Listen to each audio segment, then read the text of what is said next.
السلام علیکم ورحمۃ اللہ وبرکاتہ الحمد للہ وکفا وسلام علی عبادہ الذین اصطفیٰ اما بعد فاعوذ باللہ من الشیطان الرجیم بسم اللہ الرحمن الرحیم اللہم صلی علی سیدنا و نبینا محمد وعلی آل سیدنا و حبیبنا محمد وبارک وسلم ولا حول ولا قوة الا باللہ العلی العظیم۔ ہم لوگ پچھلے تقریباً 2 ایپیسوڈ سے بات کر رہے ہیں اولاد کی تربیت کے بارے میں، اور اس بات سے بات شروع ہوئی تھی کہ اولاد کیا ہوتی ہے، کتنی بڑی نعمت ہے، مقصد اولاد کیا ہے۔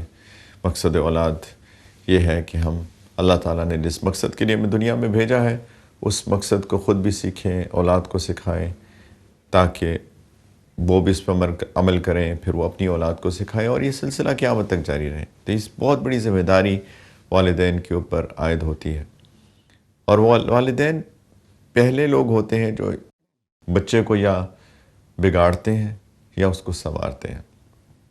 نبی کریم علیہ السلام نے فرمایا کہ ہر نیا پیدا ہونے والا بچہ فطرت پر پیدا ہوتا ہے، فَأَبَوَاهُ يُحَوِّدَانِهِ أَوْ يُنَصِّرَانِهِ أَوْ يُمَجِّسَانِهِ أَوْ كَمَا قَالَ، پھر والدین اس کو یا یہودی بنا دیتے ہیں یا نصرانی بنا دیتے ہیں یا مجوسی بنا دیتے ہیں، یعنی والدین سبب بنتے ہیں ایک اولاد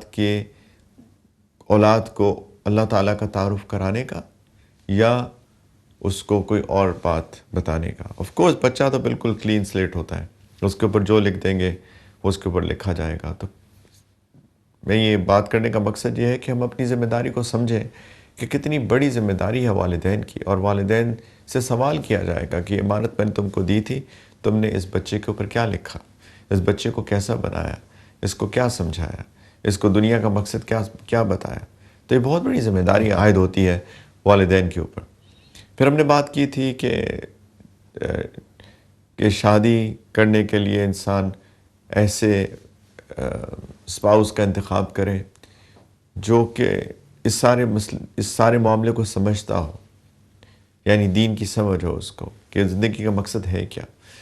پھر ہم نے بات کی تھی کہ جب ازدواجی تعلق ہو تو ایک دعا سکھائی اللہ کے رسول صلی اللہ علیہ وسلم نے کہ یہ دعا پڑھو گے تو تمہاری اولاد کو اللہ تعالیٰ شیطان سے بچائیں گے۔ بسم اللہ اللہم جنبنا الشیطان وجنب الشیطان ما رزقتنا۔ پھر ہم نے یہ بات کی کہ جب ایک جو عورت ہے وہ پریگننٹ ہو جاتی ہے، اس کو حمل ٹھہر جاتا ہے، تو پھر وہ کیا نیت کرے اپنی اولاد کے لیے۔ ہم نے مثال دی سیدنا عمران علیہ السلام کی زوجہ کہ انہوں نے اپنی اولاد کے لیے کیا نیت کی، جس کا ذکر قرآن بھی، اور اللہ تعالیٰ نے ان کی اولاد سے مریم علیہ السلام سے کیا کام لیا۔ ان سے وہ کام لیا جو انسانیت میں اور کسی سے نہیں لیا گیا، ان کی ماں کی فکر تھی۔ یہی پریگننسی بہت ایک اہم ٹائم ہے جہاں ماں جس طریقے سے اس ٹائم کو گزارتی ہے اس کا ڈائریکٹ اثر پڑتا ہے اس بچے پر جو کہ اس کے بطن میں ہے۔ بہت اہم ٹائم ہے، یہ ٹائم جیسے گزاریں گے ویسا ہی اثر بچے پہ آئے گا۔ تو اس ٹائم کو دعاؤں کے ساتھ گزارنا چاہیے، اللہ کے ذکر میں گزارنا چاہیے، قرآن کی تلاوت میں گزارنا چاہیے، ایک اچھے انوائرمنٹ میں گزارنا چاہیے، گھر کا ماحول اچھا ہو، ہسبینڈ وائف کا ریلیشن اچھا ہو، ان کے درمیان محبت ہو، پیار ہو۔ میک شور کریں کہ ہسبینڈز اپنی وائفز کا بہت خیال رکھیں اس ٹائم کے اندر، اس لیے کیونکہ جتنا خوشگوار ماحول ہوگا، ایک تو ویسے ہی ماں کی جو ایک چینج ہے، اس کے ہارمونل چینجز ہیں اس کے اندر، وہ ایک ڈیفرنٹ زندگی کے ایک ڈیفرنٹ موڈ میں چلی گئی ہے، جو اس نے شاید ہو سکتا ہے پہلے کبھی ایکسپیرینس نہ کیا ہو۔ For the first time she is experiencing this, تو یہ بھی ہو سکتا ہے۔ تو اس کا خیال کرنا ویسے ہی ایک ہماری انسانی ذمہ داری بھی ہے، پھر اسلامی ذمہ داری بھی ہے۔ لیکن اس کے ساتھ ساتھ اس بچے پہ اثر پڑتا ہے جس موڈ کے ساتھ یا جس طریقے سے یہ عورت جو ہے اپنا یہ ٹائم گزار رہی ہے۔ تو جیسے میں نے عرض کیا کہ پلیز گھر کا ماحول اچھا ہو، آپس میں محبت کا تعلق ہو، ایک سپورٹ ہو، اور ساتھ میں عورت جس طریقے سے یہ وقت گزارے اللہ کی یاد میں، ذکر میں، دعا میں وغیرہ وغیرہ، تو یہ بہت اہم ہے۔ اس کے بعد جب ڈیلیوری ہو جائے تو بائی دا وے ڈیلیوری بھی ایک اللہ تعالیٰ کی آیات میں سے، اللہ تعالیٰ کی سائنس میں سے ایک سائن ہے۔ اللہ تعالیٰ نے قرآن کے اندر جب ذکر کیا انسان کے ایک ہیومن لائف سائیکل کا، من ای شیء خلق، من نطفہ خلقہ فقدر ثم السبیل یسر ثم اماتہ فاقبر ثم اذا شاء انشر۔ اللہ تعالیٰ نے فرمایا کہ انسان کو اللہ نے کس چیز سے تخلیق دیا؟ ایک نطفے سے اللہ نے اس کو تخلیق دیا، پھر اس کی تقدیر متعین کی ماں کے پیٹ میں، ثم السبیل یسر، پھر اللہ تعالیٰ نے ماں کے پیٹ سے نکلنے کا راستہ اس بچے کے لیے آسان کر دیا۔ اللہ کی نشانیوں میں سے ایک نشانی ہے اگر اس پہ غور کیا جائے۔ پھر اللہ فرماتے ہیں کہ اللہ تعالیٰ اس شخص کو ایک وقت آئے گا کہ موت دیں گے اور اس کو قبر میں پہنچائیں گے، اور پھر جب چاہیں گے اللہ تعالیٰ اس کو دوبارہ سے کھڑا کریں گے، اس کو دوبارہ سے زندہ کریں گے۔ تو یہ انسان کا ہیومن لائف سائیکل ہے۔ تو جب ڈیلیوری ہو تو اس میں بھی عورت کو چاہیے دعائیں کرے اللہ سے کہ اللہ اس کو آسان کر دے۔ کسی صاحب کو میں جانتا ہوں، ان کی اللہ تعالیٰ نے غالباً 4-5 اللہ تعالیٰ نے ان کو اولاد دی ہے، تو ان کی وائف، وہ بتا رہے تھے مجھے ابھی ریسنٹ ڈیلیوری کے وقت، کہ ان کی وائف جب بھی بچے کی پیدائش کا موقع آتا ہے تو وہ یہ آیت مبارکہ کی تلاوت کر رہی ہوتی ہیں، ثم السبیل یسر ثم السبیل یسر ثم السبیل یسر۔ اللہ تعالیٰ فرماتے ہیں کہ میں نے نکلنے کا راستہ آسان کر دیا۔ تو اور الحمدللہ وہ کہہ رہے تھے کہ آج تک سارے بچے ان کی نارمل ڈیلیوریز ہوئی ہیں، کوئی کمپلیکیشنز نہیں ہوئی۔ یہ اللہ کی مدد ہے۔ جب انسان اللہ کو یاد کرے گا، اللہ سے مدد مانگے گا، اللہ پہ توکل کرے گا، تو اللہ تعالیٰ کی مدد اس کے ساتھ آئے گی۔ یہ ہو ہی نہیں سکتا کہ نہ آئے۔ اس کے بعد جو معاملہ ہے وہ دودھ پلانے کا ہے۔ دیکھیں، یہ تو اب میڈیکل سائنس بھی اس کو پروف کرتی ہے کہ ماں کے دودھ سے بہتر کوئی خوراک اولاد کے لیے ہے ہی نہیں۔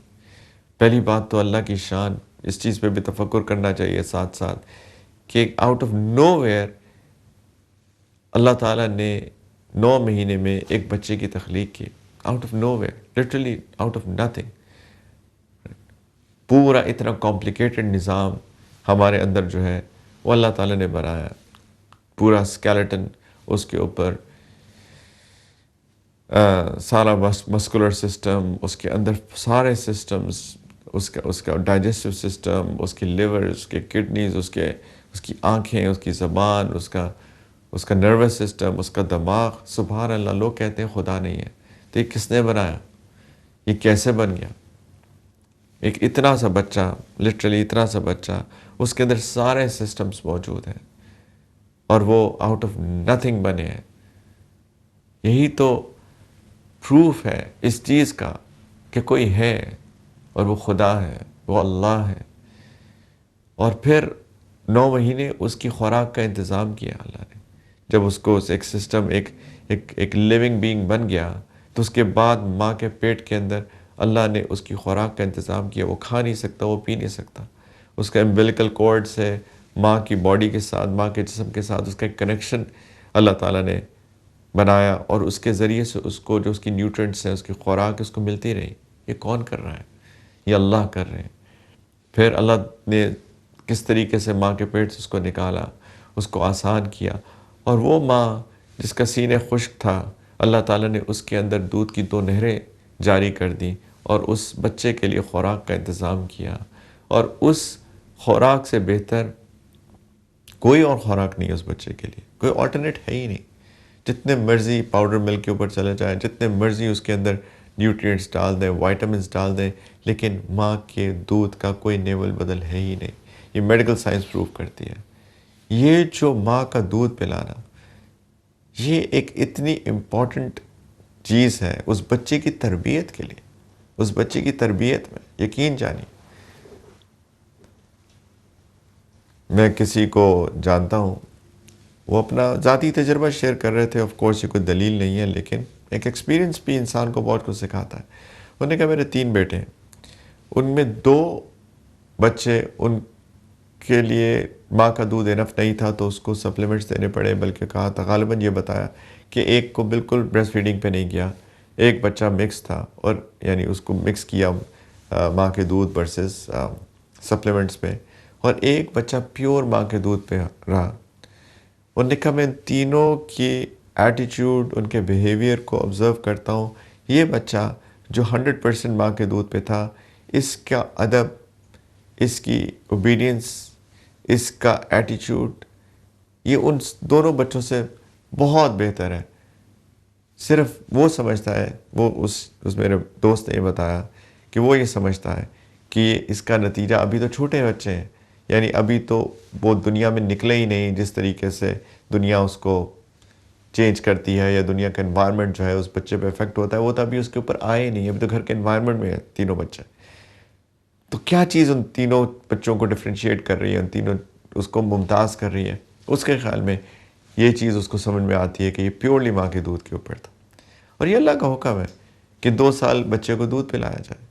قرآن میں ہے کہ بچے کو 2 حولین کاملین 2 سال مکمل اس کو دودھ پلائے. آف کورس ود ایکسیپشنس، کہ اگر کوئی میڈیکل ایشو ہے ماں میں یا بچے میں واٹ ایور، لیکن وہ ایکسیپشنز ہوتی ہیں. کہ عام حالات میں اللہ تعالیٰ نے ماں کو اتنی جو عظمت دی ہے، 3 گنا باپ سے زیادہ اس کو جو عظمت دی ہے، وہ اسی وجہ سے ہے کہ وہ بچے کو اپنے بطن میں اٹھا کے رکھتی ہے 9 مہینے، پھر اس کو پیدا کرتی ہے، ڈیلیور کرتی ہے، اور پھر اس کو دودھ پلاتی ہے. یہ 3 چیزیں وہ ہیں جو باپ کر ہی نہیں سکتا. انہی 3 چیزوں کی بنیاد کے اوپر اللہ تعالیٰ نے ماں کا درجہ باپ سے 3 گنا زیادہ رکھا ہے. تو یہ تربیت کا حصہ ہے. اور جس طریقے سے دودھ پلایا جائے، وہی بات بسم اللہ کہہ کے، جس کھانا کھاتے ہیں بسم اللہ کہہ کے کھانا کھایا جاتا ہے. نبی کریم علیہ السلام نے فرمایا کہ اگر کوئی شخص بسم اللہ کہہ کر کھانا نہ کھائے تو شیطان بھی اس کے ساتھ شامل ہو جاتا ہے، اور اس کھانے میں جہاں پہ اس میں اتنی برکت آنی ہوتی ہے، جو اس کے لیے فائدے کا سبب بننا ہوتا ہے، وہی چیز، وہی کھانا اس کے لیے نقصان دہ، اسپرچولی اس کے لیے نقصان دہ ہوتا ہے. اور اسپرچول ڈائمینشن تو وہی سمجھتے ہیں جن کی اسپرچولیٹی زندہ ہے، جو روحانی طور پہ زندہ ہے. وہ سمجھ سکتے ہیں کہ روحانی غذا کیا ہوتی ہے، یہ روحانی ایفیکٹ کیا ہوتا ہے. کھانے سے فرق پڑتا ہے. بسم اللہ کہہ کے کھانا ورسز بسم اللہ کے بغیر کھانا، اس سے فرق پڑتا ہے. تو بسم اللہ کہہ کے بچے کو دودھ پلایا جائے، اور پھر ایز اپوز ٹو کہ کسی ایسی انوائرمنٹ میں ہو جو کہ اسلامکلی کنڈیوسو نہیں ہے، ذکر کے ساتھ پلایا جائے، اللہ کو یاد کر کے پلایا جائے. اس دودھ پلانے کا ایک اپنا ہی فائدہ ہے، ایک اسپرچل بینیفٹ ہے، پلس فزیکل بینیفٹ تو ہے ہی ہے. لیکن تربیت مختلف فرنٹس پہ ہوتی ہے. تربیت فزیکل فرنٹ پہ ہوتی ہے، اسپرچل فرنٹ پہ ہوتی ہے، ایموشنل فرنٹ پہ ہوتی ہے. ان سب فرنٹس پہ ایک تربیت کی جاتی ہے بچے کی، جو ہماری ذمہ داری ہے بحیثیت والد اور بحیثیت والد، بحیثیت والدین. پلیز دودھ پلانے کا اہتمام کیا جائے. اس کے بعد بچے، آف کورس بچہ بھی چھوٹا ہے، لیکن ہر چیز اس پہ افیکٹ کر رہی ہے. تو کوشش کریں کہ ایز اے سیٹ کے بچے کو ایک ذکر کی انوائرمنٹ میں رکھیں، ایک اچھے انوائرمنٹ میں رکھیں، گھر کا ماحول اچھا ہو، شوہر اور بیوی کے درمیان تعلقات اچھے ہوں. کیونکہ آل دو بچہ سمجھ نہیں پاتا، لیکن اگر گھر کے اندر ماحول خراب ہوگا، وائسز ریز ہوں گی، آواز اونچی ہوگی، بد اخلاقی ہوگی، تو اس کا انڈائریکٹلی بچے کے اوپر اثر پڑ رہا ہے. گھر کے انوائرمنٹ سے بچے پہ اثر پڑ رہا ہے. انسان کا ایک آف کورس ایک کانشیس لیول ہوتا ہے، ایک سب کانشیس لیول ہوتا ہے. سب کانشیس میں چیز جاتی ہے تو اس کا اثر ہوتا ہے، انسان کو پتہ بھی نہیں چلتا. تو سب کانشیسلی بچے کو افیکٹ کر رہی ہوتی ہے چیز. اگر مثال کے طور پہ تلاوت لگائی جائے گی، بچہ تو سمجھ ہی نہیں پا رہا، بچہ تو ابھی مہینے کا ہے، 2 مہینے کا، 3 مہینے کا، اس کو کیا پتہ. لیکن اس کے سب کانشیس پہ اس کا افیکٹ ہو رہا ہے، اور وہ تلاوت جو لگائی جا رہی ہے، بعد میں آپ دیکھیے گا کہ اگر ایسے اس انوائرمنٹ میں بچے کو بڑا کیا جائے گا تو بعد میں اس بچے کو خود بخود قرآن کا شوق ہوگا. تو پلیز انوائرمنٹ گھر کا اچھا رکھیے، ہسبینڈ اور وائف ایک دوسرے کے ساتھ تعلقات اچھے رکھیں. بچے کو سینے سے لگایا جائے، باپ بھی بچے کو سینے سے لگائے، ماں تو بچے کو سینے سے لگاتی ہی ہے. ایز اے سیٹ کی سب چیزیں میڈیکل سائنس پروو کر رہی ہیں آج. بچے کو پیار کیا جائے، اس کو کس کیا جائے۔ نبی کریم علیہ الصلوۃ والسلام بچوں کو کس کرتے تھے۔ ایک بدو آئے، انہوں نے کہا بچوں کو چومتے ہیں، بچوں کو کس کرتے ہیں، میرے تو 10 بچے، میں نے تو کسی کو نہیں چوما۔ اللہ کے رسول صلی اللہ علیہ وسلم نے فرمایا کہ جو رحم نہیں کرتا اس پہ رحم نہیں کیا جاتا۔ یہ اللہ کے رسول صلی اللہ علیہ وسلم کی سنت بھی ہے، اس سے بھی فرق پڑتا ہے۔ انشاءاللہ اسی ٹاپک کو آگے لے کے چلیں گے۔ وقت آج کے لیے ہو گیا، لیکن انشاءاللہ اسی کو کنٹینیو رکھیں گے کہ بچے کی سٹیپ بائی سٹیپ ہر سٹیج پر اس کے ساتھ کیسے اس کی تربیت کی جائے، اس کے ساتھ کیسے برتاؤ رکھا جائے تاکہ وہ ایک کمپلیٹ ہیومن بینگ بنے، انشاءاللہ ایک معاشرے کا اچھا فرد بنے۔ یہ میری اور آپ کی ذمہ داری بنتی ہے۔ چھوٹی سی بریک لیتے ہیں اور آپ کے سوالوں کے ساتھ دوبارہ حاضر ہوتے ہیں۔ السلام علیکم ورحمۃ اللہ وبرکاتہ۔ Welcome back. بریک کے بعد آپ کے سوالوں کے ساتھ حاضر ہیں۔ کسی نے سوال پوچھا ہے کہ is it allowed to work in a bank that deals with interest? کیا ایک بینک میں کام کرنا جائز ہے جو کہ انٹرسٹ میں ڈیل کرتا ہے؟ جزاک اللہ، پہلی بات تو اللہ آپ کو جزائے خیر دے، آپ نے سوال پوچھا ہے۔ دیکھیں، انٹرسٹ، سود ایک بہت سیریس معاملہ ہے۔ پہلی بات تو یاد رکھنی چاہیے ہم سب کو کہ اللہ سبحانہ و تعالیٰ نے قرآن کے اندر اس کی سخت ممانعت فرمائی ہے، اور آپ سورۃ البقرہ پڑھیے اور اللہ تعالیٰ نے کس طریقے سے اس کے بارے میں بات کی ہے کہ لوگ کہتے ہیں کہ سود تو تجارت کی طرح ہے، وَأَحَلَّ اللَّهُ الْبَيْعَ وَحَرَّمَ الرِّبَا۔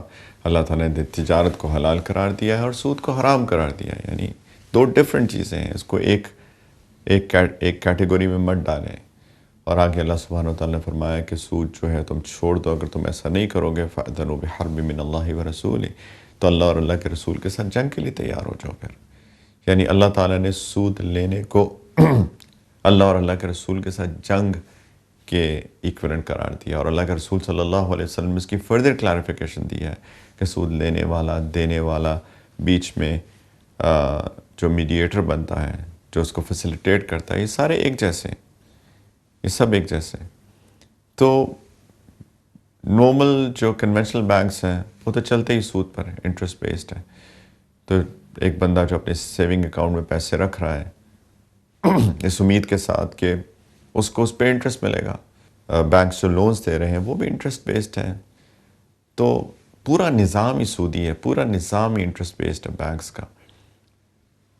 تو اگر آپ کی جاب ایسی ہے جو ایک بینکر کی جاب ہے، یعنی کنونشنل بینک کے اندر بینکر کی جاب ہے جو کہ لوگوں کو لونز دے رہی ہے یا پھر ان کے ساتھ ایک انٹرسٹ بیسڈ کانٹریکٹ سائن کر رہی ہے، تو اللہ کے رسول صلی اللہ علیہ وسلم نے اس کو منع فرمایا۔ تو ایسی جاب تو نہیں کرنی چاہیے، ڈیفینیٹلی نہیں کرنی چاہیے، کیونکہ سیریس کانسیکوینسز ہے، قرآن میں بہت سیریس کانسیکوینسز ہیں۔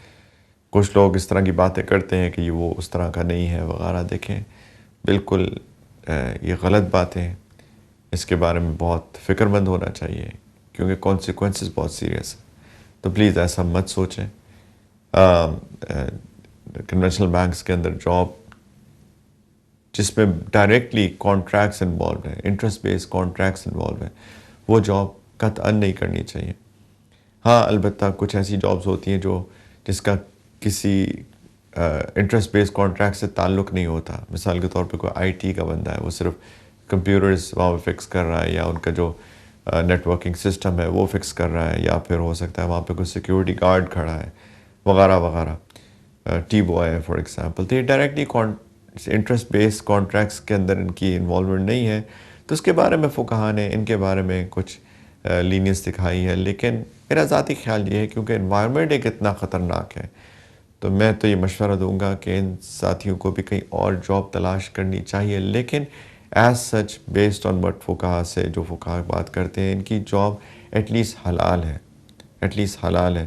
لیکن یہ جو انٹرسٹ بیس کانٹریکٹس میں ڈیل کر رہے ہیں، یہ بالکل مناسب نہیں ہے، بالکل ٹھیک نہیں ہے، یہ جائز نہیں ہے، ان کو اپنی جابس چینج کرنی چاہیے۔ البتہ فقہاء نے یہ ضرور لکھا ہے کہ اگر ایمان کی کمزوری ہو، یعنی اللہ نہ کرے کوئی امتحان آ جائے، میں یہ جاب چھوڑ دوں اور مجھے اگلے 6 مہینے تک کوئی جاب ہی نہ ملے، اور شیطان جو ہے وساوس ڈالنا شروع کر دے، تو ایسے لوگوں کے لیے یہ ہے کہ استغفار کرتے رہیں، اللہ سے معافی مانگتے رہیں، یا اللہ مجھے اس سے نجات دے دیں، مجھے کوئی آلٹرنیٹ دے دیں، کوئی اس کا متبادل دے دیں، اور تلاش کرتا رہے اس استغفار کی کیفیت کے ساتھ، اور تلاش کرتا رہے کسی اور جاب، کوئی اور جاب بھی، اور دعا بھی کرتا رہے اللہ سے.